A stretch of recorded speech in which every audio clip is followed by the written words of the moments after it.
مسلمانوں کو چاہیے کہ ہر مسلمان کو صحیح معنی میں توحید سکھائیں، لیکن سکھانے کے لیے پہلے سیکھنا پڑتا ہے۔ لہٰذا ہم کو معلوم ہونا چاہیے کہ کیا توحید ہے اور کیا نہیں ہے، کیا شرک ہے، یہ ہم کو معلوم ہونا چاہیے۔ اگر نہیں معلوم ہے تو ہم کہیں گے ہاں توحید بہت ضروری ہے، کیا ہے توحید؟ مولوی صاحب سے پوچھنا پڑے گا۔ فون لگا رہے ہیں، مولوی صاحب سو گئے، اٹھا بھی نہیں رہے فون، اکثر ایسا ہوتا ہے۔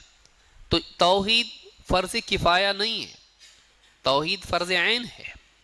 ہر انسان کے لیے توحید سیکھنا فرض ہے، من باب اولا ہر مسلمان مرد اور عورت کے لیے توحید سیکھنا فرض ہے۔ وہ قربانی کی طرح نہیں ہے، گھر کا ایک آدمی کر دے تو سب کی طرف سے ہو جاتی ہے، نہیں، بلکہ یہ سب کو معلوم ہونا چاہیے، ہر مسلمان کو اس کا علم ہونا چاہیے۔ تو یہ جو کورس ہمارا ہے اس کا یہی مقصد ہے کہ ہم دلائل کے ساتھ توحید کے بارے میں معلوم کریں، اور اس میں جو شبہات ہو سکتے ہیں ان کے تعلق سے بھی وضاحت ہمارے سامنے آ جائے تاکہ صحیح عقیدہ ہم کو معلوم ہو۔ تو یہ ہمارا گویا کہ اس کورس کی اہمیت کے تعلق سے ایک مقدمہ ہے، اس کو یاد رکھیں کہ کسی مسلمان کو آپ کہیں ذرا توحید کے بارے میں سنو، وہ کہے کہ مجھ کو توحید کی کیا ضرورت ہے، آپ کو بتانے آنا چاہیے کیوں ضروری ہے۔ آپ دیکھیے کہ اللہ رب العالمین نے مکی صورتوں میں بھی توحید کا تذکرہ کیا، اور مدنی صورتوں میں جبکہ مسلمان توحید سمجھ چکے تھے۔ سب سے قرآن کی عظیم الشان آیت کون سی ہے؟ آیت الکرسی۔ آیت الکرسی، اس میں کس چیز کا بیان ہے؟ اللہ لا الہ الا ہو۔ تو سب سے عظیم آیت جو قرآن کریم کی ہے وہ بھی توحید سے متعلق ہے، جبکہ مدینہ میں مسلمانوں کی توحید پکی ہو چکی تھی، لیکن پھر بھی ان کو سکھایا جا رہا ہے اللہ کی توحید اور اس کے دلائل کے بارے میں۔ تو سورۃ الحشر آپ دیکھیے، واللہ الذی لا الہ الا ہو، پھر اللہ کے بارے میں بتایا جا رہا ہے۔ کیوں؟ صحابہ کو نہیں معلوم تھا اللہ کیسا ہے، لیکن اللہ رب العالمین نے اللہ کی عظمت کی بہت ساری آیتیں نہ صرف مکہ میں بلکہ مدینہ میں بھی نازل کی۔ اس لیے ایک مسلمان کو اللہ کے بارے میں علم حاصل کرنا چاہیے۔ یہ اللہ کی معرفت میں نقص ہے جس کا نتیجہ شرک ہے۔ اللہ کی معرفت میں نقص کا نتیجہ کیا ہے؟ شرک اور معصیت۔ آدمی شرک کیوں کرتا ہے؟ اللہ کو پہچانا نہیں۔ آدمی شرک کیوں کرتا ہے؟ اللہ تعالیٰ کے بارے میں صحیح علم اس کو نہیں، اللہ کی عظمت کا علم اس کو نہیں۔ گناہ کیوں کرتا ہے؟ اللہ رب العالمین کی صحیح معرفت نہیں۔ اگر اللہ تعالیٰ دیکھ رہا ہے، سن رہا ہے، اللہ قادر ہے، اگر اس بات کا احساس ہر آدمی کو ہر وقت رہے، آدمی کیوں گناہ کرے گا؟ لہٰذا اللہ کی توحید کا اہتمام نہ صرف عقیدے کا حصہ ہے بلکہ اخلاق اور معاملات کا بھی حصہ ہے۔ اس لیے توحید کا علم حاصل کرنا ضروری ہے۔ جو آیت ہم نے شروع میں پڑھی ہے اور آپ کے نوٹس میں بھی ہے، اللہ تعالیٰ فرماتا ہے الذین آمنوا ولم یلبسوا ایمانہم بظلم اولئک لہم الامن وہم مہتدون۔ جو لوگ ایمان لائے اور اپنے ایمان میں ظلم کو ملنے نہیں دیا، یہی وہ لوگ ہیں جن کے لیے امن کا وعدہ ہے اور یہی لوگ ہدایت یافتہ ہیں۔ دو باتیں ہیں، شرطیں اور دو وعدے ہیں۔ نمبر ایک، دو کام۔ پہلا کام الذین آمنوا، جو لوگ ایمان لائے۔ ختم ہو گیا کام؟ نہیں۔ اور ایک کام کیا ہے اس کے بعد؟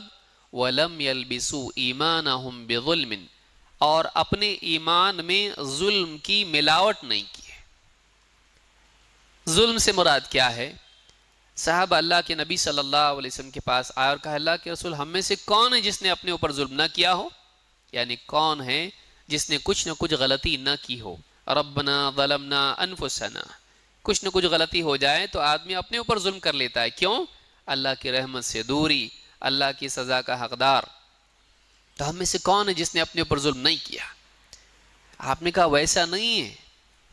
آپ نے فرمایا الم تسمعوا الى قول لقمان لابنہ، کیا تم نے سنا نہیں لقمان نے اپنے بیٹے سے کیا کہا تھا؟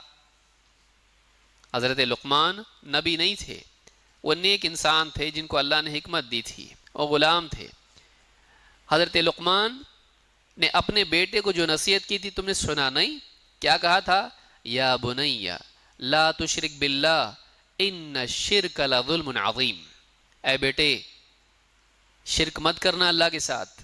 کیوں؟ اس لیے کہ شرک ظلم عظیم ہے۔ تو یہاں جو کہا گیا کہ اپنے ایمان میں ظلم کی ملاوٹ نہیں کی، تو آپ نے فرمایا ظلم سے مراد یہاں کیا ہے؟ شرک ہے۔ معلوم یہ ہوا کہ ایمان لانے کے بعد بھی ایک چیز رہ جاتی ہے کامیاب ہونے کے لیے، اگر وہ نہ کریں تو ایمان لانا فائدہ نہیں دے گا۔ ایمان لانے کے بعد یہ امکان ہے، پاسبلٹی ہے کہ اس ایمان میں شرک مل جائے۔ آپ نے پاک پانی لیا اور وضو کے لیے آپ بیٹھے ہی تھے کہ آپ کے بچے نے اس میں پیشاب کر دیا، آپ کہہ سکتے میں لیا تھا تب تو پاک تھا، آپ اس سے وضو کر سکتے نہیں۔ اس میں اگر نجاست گر جائیں وہ پانی وضو کرنے لائق رہا نہیں۔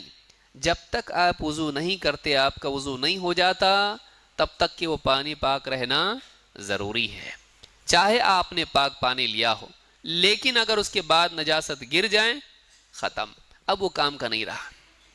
ایسے ہی اگر آپ کا ایمان ہے، آپ ایمان لے آئیں، لیکن اگر اس میں شرک مل جائے، شرک کی نجاست اس میں گر جائے، اب وہ ایمان خراب ہو جاتا ہے۔ جو لوگ ایمان لائے اور انہوں نے اپنے ایمان میں ظلم کو، شرک کو ملنے نہیں دیا، اولئک لہم الامن، دو وعدے ان کے لیے امن ہے، دنیا میں اللہ کے عذاب سے امن ہے، آخرت میں اللہ کے عذاب سے امن ہے۔ وہم مہتدون، اور یہ ہدایت یافتہ ہیں، دنیا میں یہ لوگ ہدایت پر ہیں اور آخرت میں ان کو جنت کا راستہ دکھایا جائے گا۔ دنیا میں صراط مستقیم پر ہیں، آخرت میں جنت کی طرف رہنمائی ان کو کی جائے گی، جہنم کی طرف نہیں، جنت کی طرف بھیجا جائے گا۔ تو یہ وعدے، دو وعدے، امن اور ہدایت، دو چیزیں جو اللہ نے بیان کی، کن کے لیے ہیں؟ جو لوگ ایمان لانے کے بعد شرک نہ کریں۔ معلوم ہوا کہ انسان کو چاہیے کہ وہ زندگی بھر شرک سے بچتا رہے۔